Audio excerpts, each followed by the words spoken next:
A few weeks ago, these were just lines on paper and our footers were buried in snow. But now the forms have been stripped and our concrete foundation walls have been poured. My name is David of David Stumpf Architecture. I designed this custom house and today we are on site reviewing the foundation. We're just about to head up to the site. Last time we were here, it was buried in snow. And so we couldn't really get a full sense of exactly how the footers were set up and how our form of drain was installed. Right now you could kind of see the actual slope of this driveway. It is a car collector's house. We've gone over this before. It's very cool that we have a split garage system for this house, but we also have cars that have low bottoms. I believe I had told you before we had an old school Corvette, and we want to make sure that that slopes up nice and easy for them because those cars do sit low. This is just a construction drive. We'll have a more shallow slope and a longer drive as we pull off and then create a turn that brings you up into here. This is what I call the moment of truth. You've already sunk thousands of dollars into the foundation system in steel that's underground, and you don't know if that's translated from the blueprints correctly. And that's what I'm here for today. We're going to be reviewing what's already in place to make sure that it is conforming to the construction drawings. If you have any questions about what we did today, about foundation systems, let me know in the comment section below and I'll get back to you. I want to show you the foundation system we have here. It's actually very interesting. We have a very thick 12-inch wall with a brick ledge that counters into an 8-inch wall. And you might be asking yourself, what is a brick ledge? Well, we're gonna go ahead and take a look at it right now. We wanna make sure those were done right. We wanna make sure that our wall actually meets our foundation system correctly. Well, it's all the foundation system actually, but we wanna make sure it meets our footer correctly. This is our wall. You might be asking yourself, what is this? Why is this different than this? This is actually all part of the wall. This is the top stem. We lay our brick right here. A typical brick is 4 inches wide. That brick ledge, or it's a little less than 4 inches, but our brick ledge here is 4 inches so that we can account for a mortar gap behind it. They form this with a stamp so that it looks better than just a board form concrete. Now, it's all about aesthetics because in a contemporary build, sometimes you want this board form, but this is a transitional house, so it's got a lot of traditional elements mixed with contemporary elements. So doing this at the base, it all works out. Most of this will be covered with dirt. Where I'm standing, you can see I'm chest high right here. All of this is gonna be backfilled. We're gonna have our brick courses backfilled a little bit as well. We have to bring all this dirt back up. So you think that driveway is steep right now? It's gonna get a lot steeper in the future. On top here, we have our anchor bolts.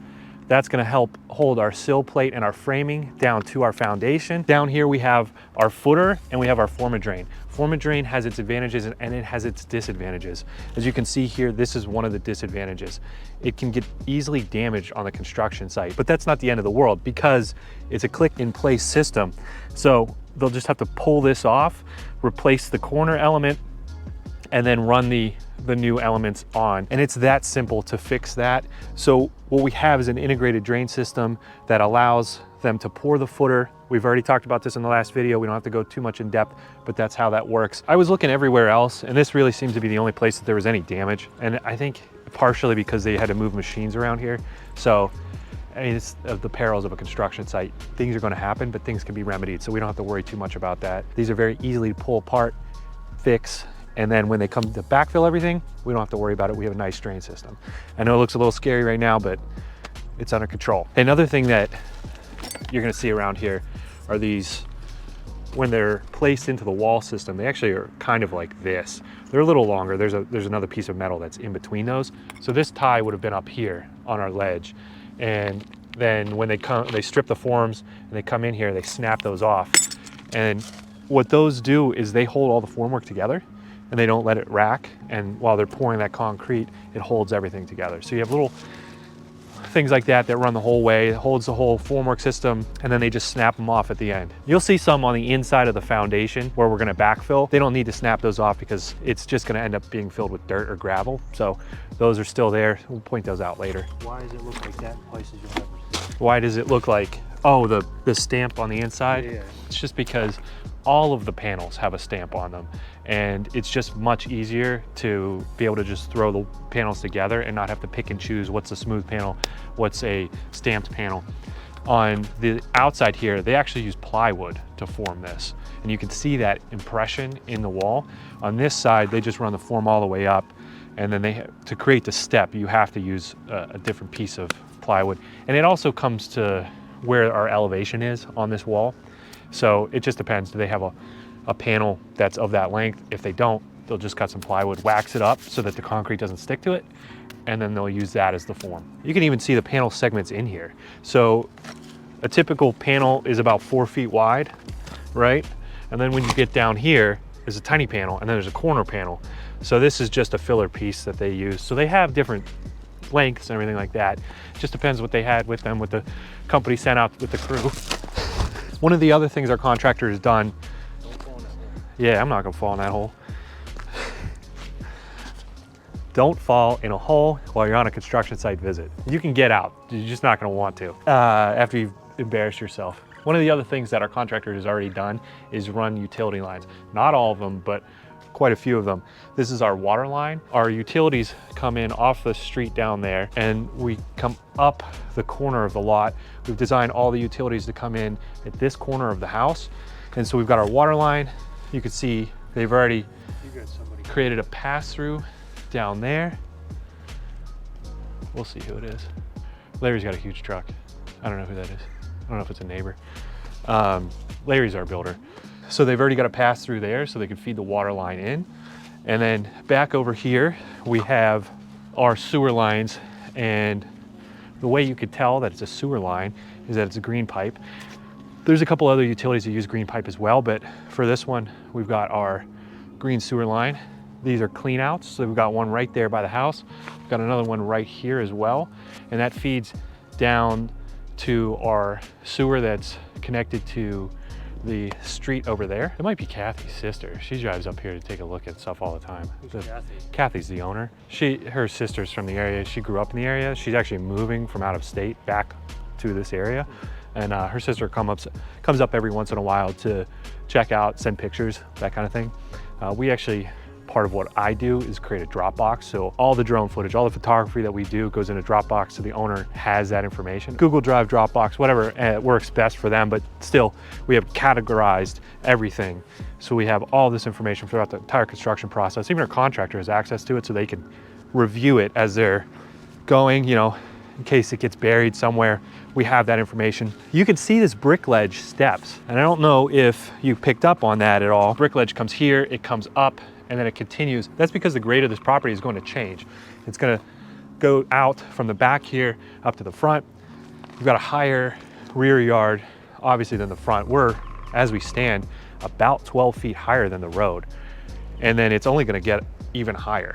This is the corner, this is essentially the highest corner of the house. And that corner over there is probably, I don't know, 4 feet shallower than over here. So just within the confines of the house, it's already dropped quite a bit. Moving on, another couple things that we want to make sure of is that we have our egress windows formed. And as you can see, this is one of those right there. And you might be asking yourself, why is this looks like a mess? What's going on there? And this is all intentional. We have our formwork that form the opening within the wall in there. That's that pressure treated wood. And around it, we have a recess, and it kind of looks like the brick ledge because it is a brick ledge. The entire area here is going to be bricked in. We're going to have an egress well that goes in. It's kind of looks like stone. So the intent is that the entire design is carried throughout the house, even in the places that you're not going to see the most, because it's all about design intent, carrying that character through. What we don't want is it to feel like an afterthought, because you're paying a lot of money for a house like this. So we want to make sure that it's completely thought through and it looks very good. You're never going to be able to go back and do this kind of work later after you see that it's just a bare concrete. So you want to do that now, and you take advantage of that during this phase. So we've got my brother behind the camera for me today, and he's laughing and he's asking, what is that? It looks like there's a little pass-through, little secret doorway in the foundation system. We had designed the footer to come all the way through. There are limitations to what can be done when you're working with a poured wall system. When you're working with concrete block, you can really just make those things work a lot easier. You can scrape away some of that dirt, but when you're working with the poured walls, how are you gonna get your forms in? How are you gonna be able to do all that? And we have limitations. So when they had to dig down here, they couldn't quite get a footer for that corner of the porch. So the wall itself is kind of acting as a footer. We have a 12-inch wall. I'm not afraid of that. It's gonna be totally fine. And we really don't have any load being carried there. That's actually just acting as a connection to the house. It's not going to allow the porch to move differentially. That's the goal. That's why we do these porch footers and foundations. We can move over here and I can show you a little bit more of that. If you have any questions about what we did today, about foundation systems, let me know in the comment section below and I'll get back to you. One of the things I want to point out here is the foundation thickness, and you really get to see that here. Where I'm standing is our 12-inch wall, and this is the true 12-inch wall. And we don't reduce this because this is the interior side of the house. We don't need a brick ledge. As the wall turns, we have a return of our 12-inch wall headed that direction, and our 12-inch wall continues in this direction. Because this is the exterior side of the house, we have our brick ledge that steps 4 inches. So at the top here, we have 8 inches, and we have 8 inches here as well. The interesting part is, as the building turns, this is our porch foundation. So as we turn here, we go to a 10-inch wall. So with our 4-inch brick ledge, that means we have a 6-inch stem here, and that's totally fine because all this is supporting is the porch and the columns and the roof above. So our system here works just fine. It allows us to bring our brick up and our porch slab over, and we're gonna have a very nice porch here that's never going to shift or move because it's tied back to the house itself. You also note that there's no anchor bolts here. That's because this is going to have a concrete slab. We will have a porch that's covered over there, but the columns are going to support it, and those columns will be anchored into the slab once it's been poured. So far, everything looks good. I don't see anything that stands out as an anomaly in the structural system. As I was telling you earlier about the tabs that are used to create the connection between the formwork, you can see that right here. That's what that is, and ties everything together. On the outside of the house, because they want everything to look nice, they'll take a hammer, go by and snap it off. Here, doesn't matter, they're gonna backfill it with gravel, put a drain in there, you'll never see it. It's a maze over there. Sean was also just laughing about that, but we'll touch on that in a second. Not every wall actually intersects completely flat, and there's thought and purpose behind why we do that. It all ends up in the framing system and the way we lay out our columns. But when you take that down to the foundation system, you see that we've stepped this. There's about a 4-inch inset in that wall right there, and that's because of how we want our columns to land on the side of the house once they're starting to do the framing. And that's something that can get overlooked fairly often, and we want to make sure that those are some of the things that we're looking for. Did they do that correctly? Did they do that correctly on the other side of the house? When we start to lay things out, those become very important, because if there was a mistake made here, it's going to extrapolate throughout the entire building and it's going to make problems for us down the road, but they did that correctly, and that's why we're here. You're not going to be able to see it from where we're at. It's kind of actually pretty difficult. We wouldn't be able to get in there, but we'll splice some drone footage in. There's beam pockets, and I'm looking at those, and we have them. There's one right here, kind of where that maze is. There's one on the far side. It's directly opposite of each other.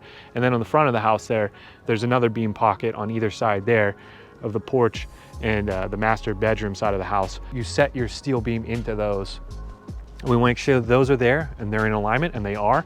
That's key during this phase, because that's not something you want to go back and install later. Another thing we want to look at while we're here is to make sure that the rough-in plumbing has been done for the basement bathroom, and it has been. You can see those white plastic stubs. Several of those are drains. One drain over there that has a cap on it, that's for our elevator pit. We're gonna have an elevator in this house. When you have a pit that's 10 inches down, you gotta make sure you can get water out of there if there's ever water in there. And that's why we have a drain over there.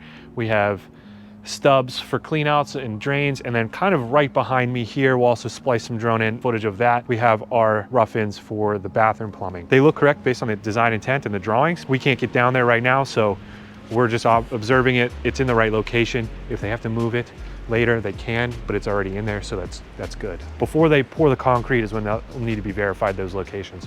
Where I'm standing right now is our breezeway between our hobby garage for the car collection, our main house, and our main garage. This is going to act as essentially the main artery between all of these different elements to the house. To my left is where our porch is going to be for the access to this side of the house and for the access to the breezeway. We do have a foundation here as well, and that's again because we don't want this to move differentially. Hey Dan, what are the doomsday bunker? Should I put one right here? Yeah, effectively, yeah. If you wanted a doomsday bunker, as Sean just asked me, where could I put it? We could, in theory, turn this into part of the living space of the house. It's a lot of open space, but we have our footers are up here. They're 4 feet below you, 4 feet below me. Yes, we have some space that comes down here. The only space really, say if you wanted a doomsday bunker or something like that, would be like right here, because we do actually have foundation that comes in here. You just have to fill that wall in, or bring some more wall down in here. You could do it with block, you could do it with something like that to make sure that you have an actual solid wall. But you could, I mean, in theory, you could actually make this that sick. I didn't expect them to excavate this much. This was all supposed to be just backfilled, and really it's because we have. You could come out of here, you could come out of there, go through your secret passageway. No, this is gonna. This is all gravel backfill. You're gonna have about 3 feet right there. We have a door right here, so you wouldn't be able to do that. You got your entry door from the porch here. You got a door right there that takes you out into the yard. I like the way you're thinking. I honestly actually do. Not a lot of people think outside the box. I wish I had more clients that did that. Hey, the last thing we're gonna touch on today, I think, is these knockouts in our foundation. And if you've seen them throughout the project, you're probably like, what is this? Why is this different? It's nowhere else in the rest of the house. So right here we have what's called a man door. It's essentially a door for a person, not a car, to come out of the garage into the backyard. It allows us access, so you're not having to walk all the way around the house, in and out, or go through the main garage door. So you have this door that takes you out to the backyard. It's a nice little yard area here. Another thing to note, sorry, before we move on, this wall is in direct alignment with all the other walls on the back of the house. Not all the other walls, but the main walls on the back of the house. So we have this direct linear relationship.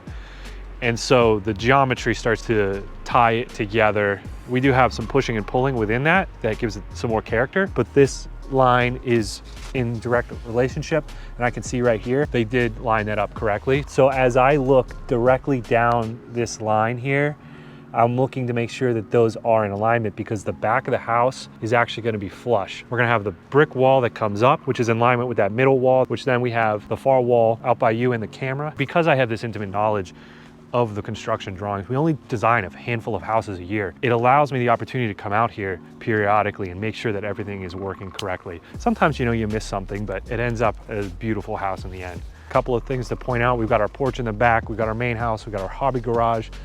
We have our beautiful breezeway that's all glass that looks through. It kind of allows you to look through the house.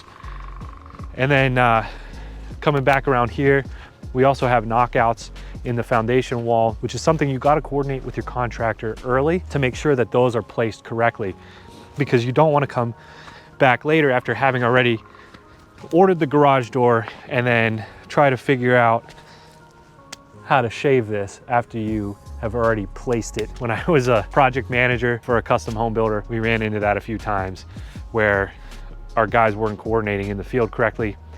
And that taught me a lot about making sure that things like this are done correctly in the coordination phase, and then it goes smoothly from here on out. We've got this knockout here, and then we've got the knockouts over there, partially because the floor level in here is going to be lower than the floor level in the rest of the house. If you learned something new or you enjoyed this video, hit that like button for me. And if you're not already subscribed to the channel, subscribe for more videos just like this. Don't go anywhere.